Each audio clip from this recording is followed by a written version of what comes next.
these are the most powerful demonic forces ever. Is there any hierarchy for demons who were once angels in terms of authority and power, like we humans have? So the short answer is yes, they do have, unfortunately. Just like how the Bible implies a hierarchy, but it doesn't give a full ranked list like fantasy lore does. According to the Bible and other ancient sources, there is a supreme leader, high-ranking fallen angels, lower-ranking spirits, and organized demonic armies. So all of them are just demons regardless.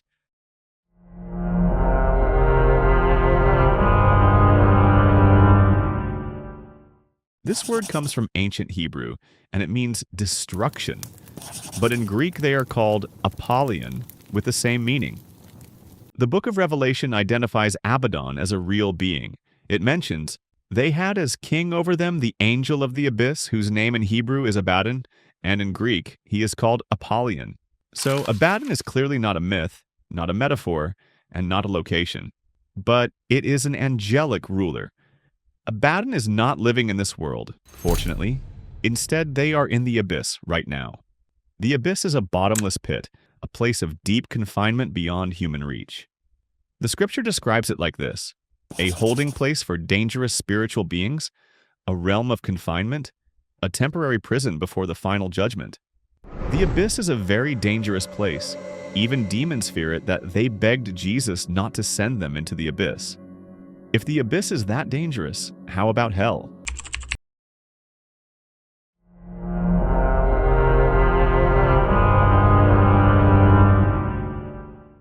In the Roman world, a legion was between 4,000 and 6,000 soldiers who were highly organized and ruthlessly disciplined. So when Jesus asked a demon, "What is your name?" then the demon replied, "My name is Legion, for we are many." A legion is not a single entity. Instead, it is a horde of demons. So one human, occupied by so many demons. According to the Book of Enoch, these demons are the disembodied spirits of the Nephilim, and they are earthbound, restless, and unable to return to heaven. So all of these explain something important, that these demons seek bodies because they have none, and they are trying to rule the man and inhabit within him.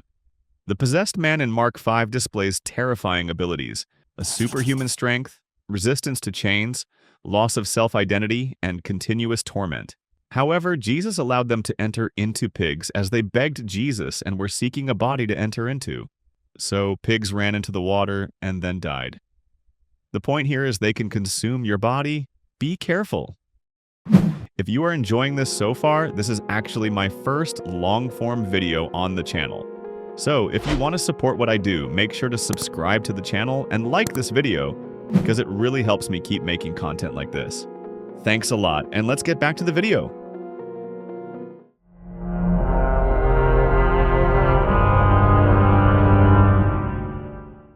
These are high-ranking supernatural rulers, and each of them is a one single entity with vast jurisdiction.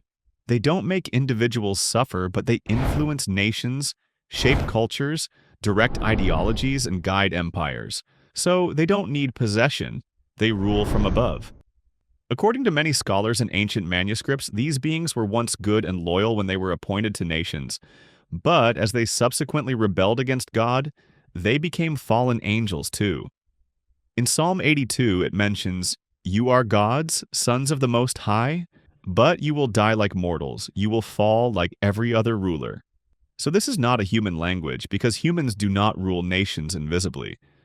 For a clear example, when an angel was delayed 21 days because of the Prince of Persia, that angel could not deliver the message on time until the angel Michael came to help him.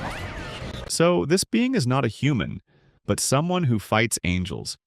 Principalities can cause the beginning of war, rise of empires, and culture rot. Not by possession, but by ideas. Principalities are powerful, but not sovereign.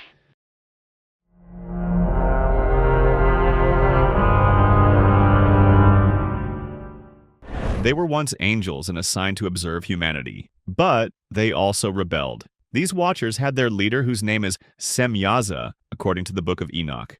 After they descended from heaven, they came to earth, took human wives, and reproduced.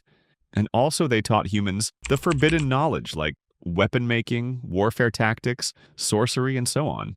The Watchers violated the structure of the reality itself because they crossed boundaries God built into creation, or the boundaries that define how the reality functions. However, they were judged immediately by God. They were bound and imprisoned, buried beneath the earth, and awaiting final judgment.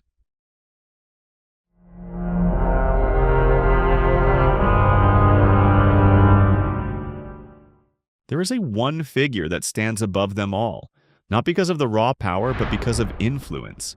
Satan is not the strongest demon. He is not omnipresent, and he is not equal to God, not even closer, but he shaped human history more than anyone else could. Satan is a prosecutor, not a king handing out orders.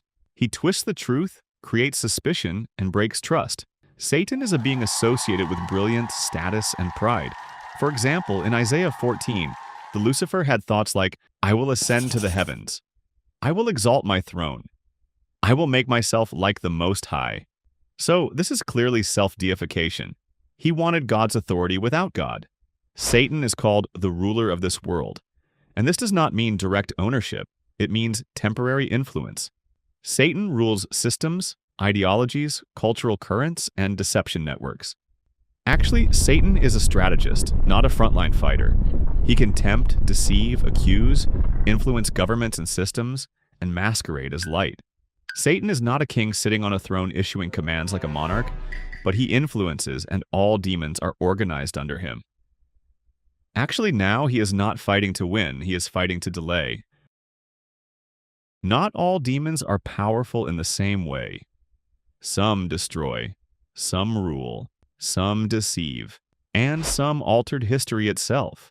Evil is not random. It is organized, layered, and strategic. The greatest danger was never the demon that destroys, but the one that convinces humanity that it does not exist.